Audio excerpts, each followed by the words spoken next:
there's only one bottom line on Wall Street, and that bottom line is how much money you make. Whatever your background was, it's can you make money, can you contribute to profitable ideas? It's like being in a foxhole all day long with your enemies. I've seen many people come close to blows over a transaction. Greed is ugly. Make as much money as you can so that you can get out of there before it turns you to the dark side.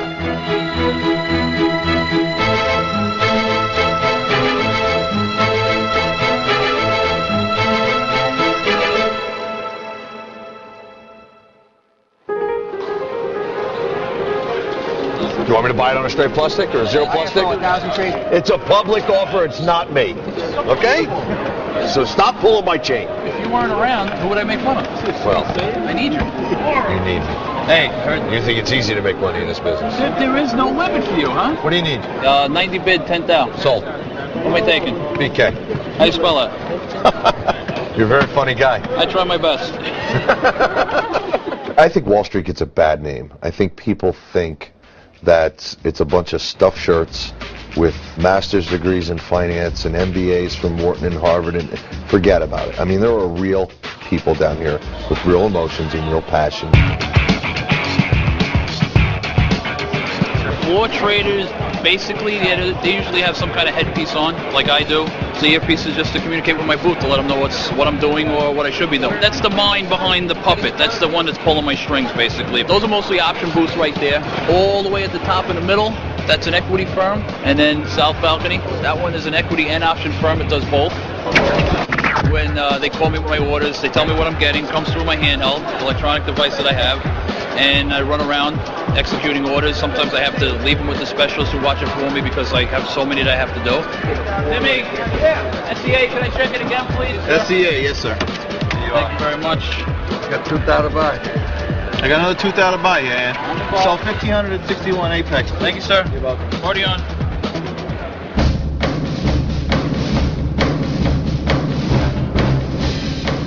Most people don't understand what I do. Most people don't understand what a hedge fund is. I mean, when I lived down in Florida, I said I run a hedge fund. They thought I was in landscaping. You know, that's not even a joke. Traders, we're trying to figure out the future. I mean, this is the last undiscovered mystery on Earth. Traders are no better than 100 years ago. You know, I mean, we're still guessing where the market is going to be. Yeah, we have technical analysis. We have all these tools to try and figure out what's going on, but we don't know. It's the great race to try and figure out the unknown. That's what it's about. Today my mom is coming over in a little bit to say hello and clean and replenish my water supplies. She's kind of my personal slave. May I come in? Hey, Mom. Hey, Timmy. How are you? How are you? Good. Hello. I come here once every 2 or 3 weeks to clean his room and to do his bathroom. And it gives me a chance to see him. He's still my baby. Can't help it. My only child. There you go. So I just come in. I just feel needed. I do my mommy thing. See, I make Timmy's bed, and at home my husband makes our bed. And I have my own cleaning lady, but somehow or another I became Timmy's cleaning lady. She cleans the apartment. She brings me food, water, does my laundry. My other roommate cooks for me. My mom's not that good of a cook. Well, today it took me 2.5 hours to get here. Some of my friends laugh at me. They can't believe that I go through this, but I enjoy it. You know, I don't really care what my friends think. I feel good that he has a clean bed in a clean bathroom. I don't have to worry about him for a few weeks, because mothers always worry about their son.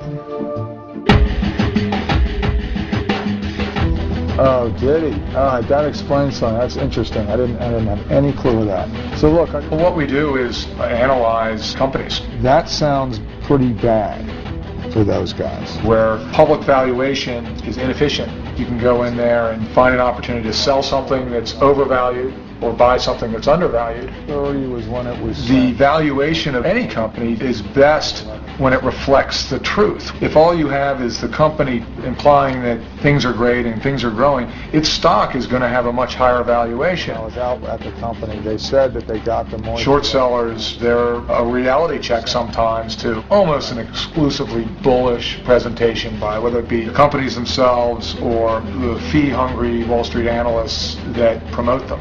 So it's good to have some balance to that. One of the companies we are following is a very expensive designer jean manufacturer. $250 jeans. Why anybody buys those, I don't know. But they do. People do buy them. So this company, we think, has an inventory problem, but they're not acknowledging it to anybody. These jeans, a couple of years ago, were the hot jeans. And so they gave specific stores exclusive right to sell the jeans in a certain area. So we're going to go up to the Bronx. We're going to go to a kind of a retail alley. And the reason for that is one of the ways to check whether they're overstocked is to look and see if some of the B and C stores are showing up with product.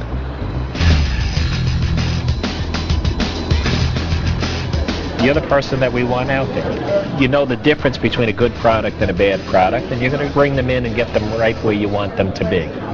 That's your strength. And some of the guys that you've shown in so far have incredible potential. We want a guy that's young, aggressive, hungry, smart, and that hasn't lived through some of the market cycles that people over 30 have lived through. Why do you think that's important? Because they don't have any prejudices. We'd like to talk to anybody that feels they have a distinct edge in any kind of a market, whatever they base it on. Whether they base it on migratory routes of elephants that a legendary trader who's attracted legendary investors developed a program on. Say that again, what did he do? He developed a trading program based on migratory routes of elephants in Africa. What does that have to do with anything? Believe it or not, there's a pattern behind how they do what they do and where they go. And he found stocks that tend to follow that pattern. If he decides if the elephant goes too far to the right and it needs to come back to the left, he'll buy or sell a stock based on those patterns. Absolutely. It's true, it's incredible. I thought you were kidding. What it is market's trend. If you could identify that trend and stay with that trend until that trend changes, you could make an awful lot of money. I need a drink.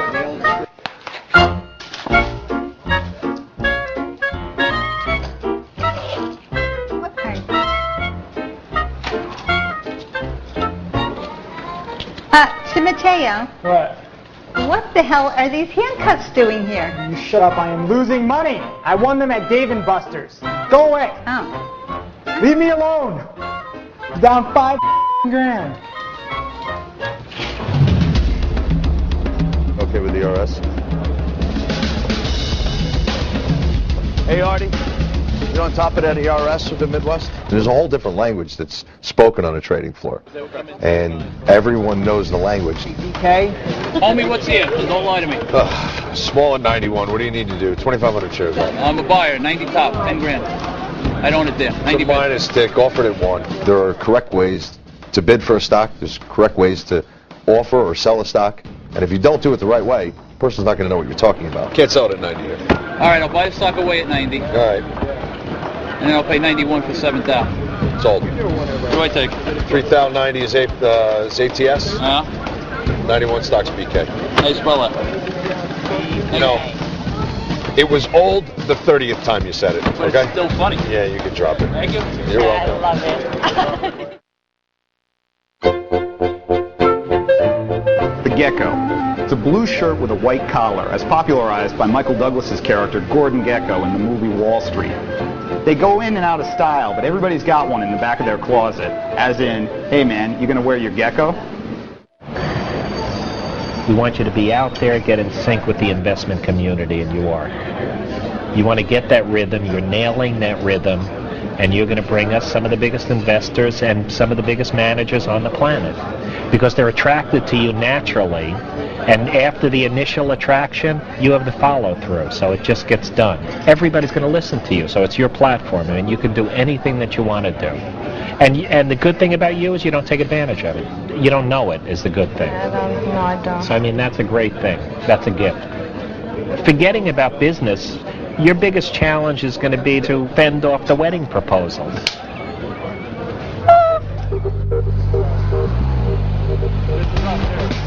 Wall Street is paying a high valuation for the stock because it believes that this is a great company that's not just hit it big in last year's denim craze, but is going to have a long growth story. If in fact they do have an inventory problem and they're going to struggle to meet sales and earnings expectations in the future, so there's money to be made in covering the short, buy low, sell high, but just in reverse order.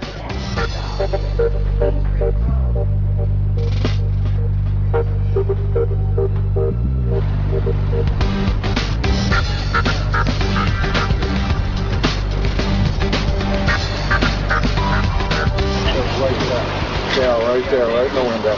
Jeans of the make that we're looking at. Front and center right in the window. So, I'm going to go check another store.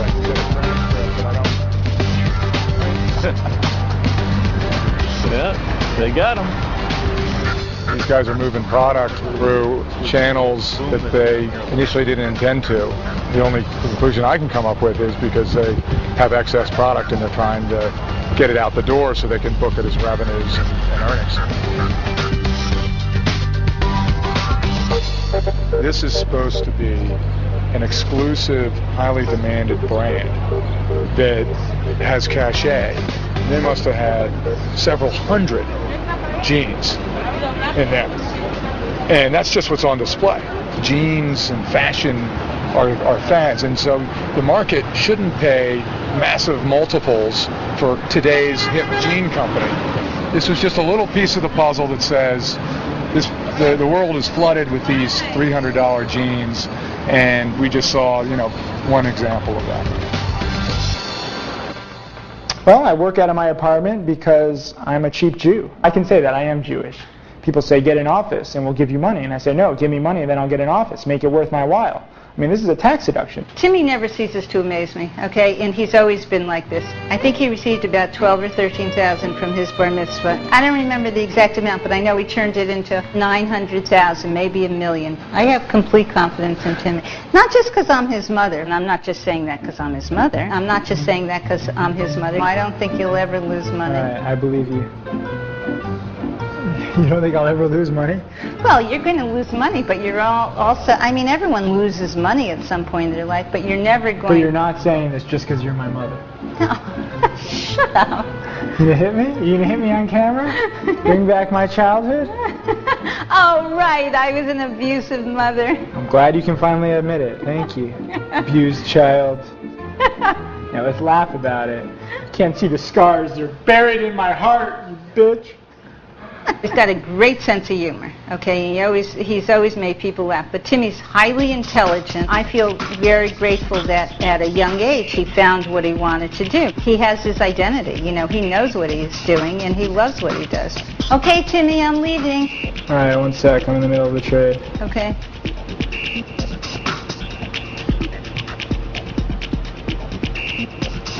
Okay. Bye. Bye, sweetie. Love you. Yeah, love you too. Bye.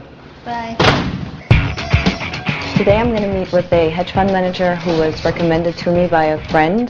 His name is Kevin Casey, and he runs a hedge fund that focuses primarily on value investments. He has had a great track record, but is still relatively small, and he would like to grow. Thank you. Can you tell me a little bit more about your background? In the summer of '02 is when I quit the job I was at. I thought stocks were cheap enough and started a hedge fund. Had a mortgage to the apartment. There were 1,000 stocks trading at 10p or less, and that was like the first time in 2 decades that they were that cheap. And so you yourself took on a lot of risk to become an entrepreneur and start this venture? Yes. Mm-hmm. And how much of your own money do you have invested in your fund? Basically like 90% of my liquid net worth. That's very good. That's a convincing argument for investors. Every summer we usually try to hire a few, mostly it's college-level interns, people that have majored in finance are looking to get a little experience, add to the resume. Daniel's the son of one of our senior traders here. Asked if he can come in and get a flavor of what goes on here, what Dad does for a living. And, you know, he's been a good asset. He's a hard worker. He's learned a lot, I think, in the last few weeks, too. So we'll abuse him for the rest of the summer. I'm learning from a girl over there. Her name is Liz. She teaches me all the tricks and trades of how to work the book. Crazy, I'm the only female in the post. I'm like everyone's mother. She's the matron of the post. Why one down? What I do is, back here there are a bunch of files and papers that they spit out through their computers, and they come out through here, and we have to file them, ripping them off, but they come out like rapid fire, usually in the morning, in the late afternoon, right about now. They usually start coming out rapidly. Mr. Nunn here shows me how to read these charts here, and teaching them how to follow the market. Yeah, I read these too. I figured them out too. Is it harder or not as hard as you thought? I work harder. No, yeah. Stop chewing your nails.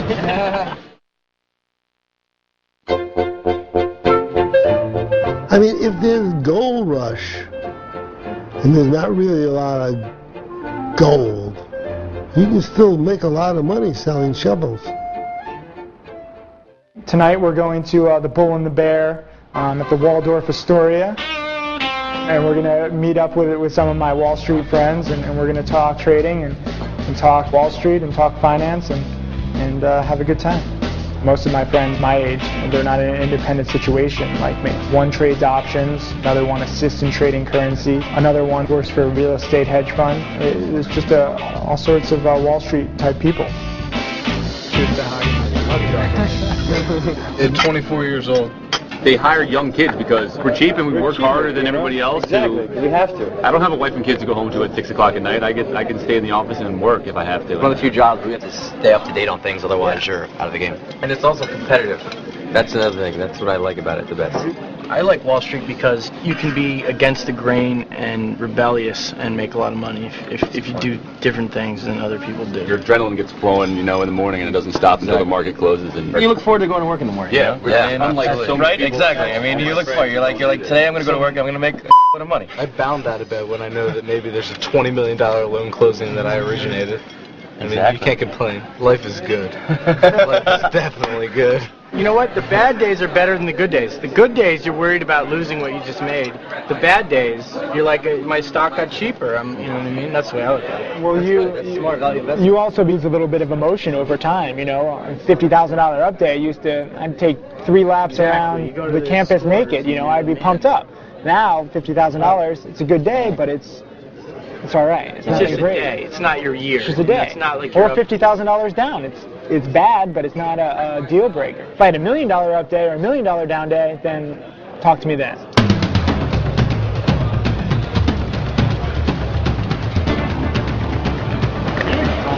Some of these stocks that may have some momentum, make a judgment call on where they seem to be going towards the end of the day. Part of the service that a broker provides that a machine does not is information. So that's why some people prefer to use a broker. They get a feel for the marketplace, what's going on. Your partner said this morning we were splitting stock. You want me to buy it on a straight plus stick or zero plus stick? Okay, well then. Ask the geniuses in the booth what would they like me to do. When there's a transaction that takes place, we don't whip a contract out of our pocket and sign it. We don't shake hands even. It's done on a verbal agreement. Last 18, I can't buy it on a straight plus. Sorry. Out of luck. Out of luck. Next. This is my job, having Next. Your job is to stand here and find out a way for us to buy you lunch every day. That's your job. You didn't buy lunch in the middle of executing orders. You didn't buy me lunch today. They're all friendly. They're all nice to each other. They just bust each other's chops. Ask me what they would like me to do. Now, who's the 19 offer now? It's 100 shares. I am not going to do it. Oh, I'm showing stock behind it. You're in liquidity to market. That's my job. You got upset when there was a 1 lot there. Now you get upset when there's 5,000 shares there. I'm not upset. Come back to me and tell me what you care. Answer the questions. Come back to me and tell me what it is you want me to do. Ask the brain trust in the booth. Get a real dealer over here to Okay. start. All right. Well, in the meantime, you've done nothing. Instead of the imposter. In the meantime, you've done nothing. I'm just Ask the brain trust in the booth what they want us to do. Take me out of 20. How about we take you out to dinner first? If you work on Wall Street, it comes down to what you're all about. I would absolutely recommend it if you're the right personality. Good night, guys. Nice job today. 3 days from now, I have a meeting with a fund of funds. I met with them 6 months ago. Never heard anything back from them. Thought I did horribly. They called me up the other day saying, we're still following you. We love your strategy. We love your fund. We're thinking about giving you $2.5 to $3 million. Come in on Monday. Talk to us. Let us know how's it going. Out of the blue. So all my work, you don't think it's paying off. You don't think anyone's paying attention. Out of the blue, someone comes and you could just double the size of your fund. Doesn't it feel like a lot of times as soon as you're about to give up, you make money, Yes. or you have a good opportunity? It's like hooking up with girls. When you're not looking for it, it just happens. There's a common statement known as you money, where the extent that you can say, I eat you, I can walk into my boss's office and pee on his desk, and it doesn't matter because I have enough money to do whatever I want to do. Where do you guys define that? The problem is like, money could be at 10 million, but like, then all of a sudden you're hanging out with people who have 10 million, and then they have jets, and then like, you're like, I can't afford a jet with 10 million. I need 100 million, If you're a loser and you only have $200 million, it's as good as a cool guy with $2 million. Yeah, it does depend on $50 million. It does depend on what you're spending on. $25 million. $100 million. I'd say $100 million. Yeah, right? As well, $100 million. FU money is around $20 million. $200 million. You greedy mother. FU money, my opinion is, say you have $10 million. You invest in 5% treasuries. You're bringing in $500,000 a year. That's enough to send your kid to college, buy braces. You can go on a nice vacation. You can buy a boat. You can have a summer house. I think that's you money because you can do whatever you want. You guys agree? God bless America. You can't have a private jet though. You can't have a private jet, but you can live the ultimate middle class, upper middle class lifestyle that everybody dreams of. FU money is money that you don't have to reason for it. Right. It's ridiculous. I don't think you have to reason with $10 million. No, but you can't waste $20,000 on some stripper that you met. $500,000 is tax-free You can do a lot of stuff for upper middle class. $500,000. But the key word is upper middle, not upper. Right. Amen. You just have cheap taste. That's good. Have fun with your cheap taste too. I agree with That's that. good. Cheers to cheap taste, my friend. Have fun with your daughter's bracelet. Because, I mean, 500,000 money. What do we do? There's a $500,000 here. You're not going to Pin in my whatever. It's embarrassing. It doesn't Drink even some matter. water. $500,000 in New York is nothing. Dude, you can do whatever you want with $10 million. You can do whatever you want, not whatever we want. I want to be able to say, I quit this. I'll be a teacher at 40 years old. I'll have my boat in Florida, and I can say, F you, because I have FU money. Well, have fun in your middle class Florida trailer home. I like the Bahamas better. I just want to be able to go into any store I want, any car dealership I want, and just do whatever I want. Buy whatever I want. At any time during the day. If some single mother comes up to me and she's waiting this table and I'm just at a diner getting some bite to eat. I'll give her a $200 tip on $100. $200 and her kid needs to go to college. I want to be able to say, hey, here's 20 grand, send your kid to college. I think that's what it is. Honestly, that's how I feel. I like that. Oh, it's true. That was beautiful. Put that in about Sorry, Sandy. So gross. Ever since I put that in. He dropped all my clothes on the cockroach. Try to help. Hands-on research. Pretty pony, pretty pony. Nobody can bullshit as good as you.